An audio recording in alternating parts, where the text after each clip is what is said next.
حبايبي النهارده بقى معزومين عند ماما، وسوا طيبين. جايين في الاخر والله لسه جايه والله. بنعمل مولعين لسه على الميه. ولنا الاكل اهو. بتعمل بقى النهارده هتعملي يا ماما محشي. عملنا محشي ونعمل رقاق ومكرونه. حشينا ورق العنب، محشي ورق عنب ومكرونه بشاميل ورقاق، يعني عينات كده من كل حاجه. يعني كيلو كده. في عيال ما بيحبوش الحاجات دي يعني.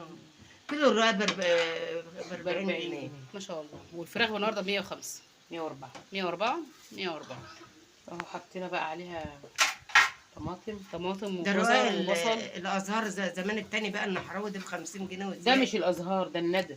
قلبي بقى ولعنا بقى المحشي يا حبيب قلبي، محشي ورق عنب اهو. يا بنتي الدول حرام كده يا بنتي. وادي كمان المكرونه بشاميل اهي، حرام عشان انت صايمه.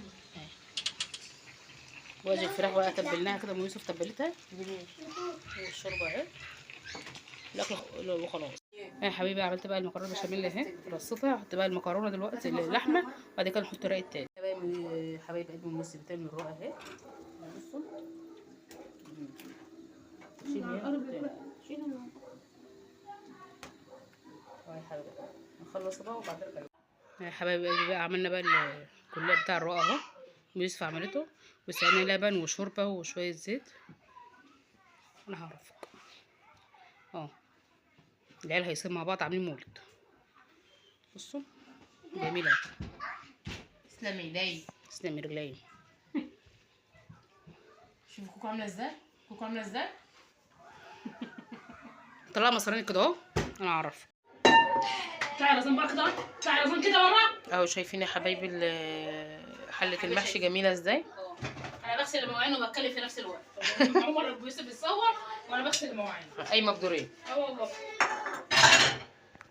عمل اهو جميل اهو. وكمان الفراخ ماما شوقها حمرتها اهي، بس لسه هندخلها تاني الفرن تكمل يعني. بس عليهم السكه.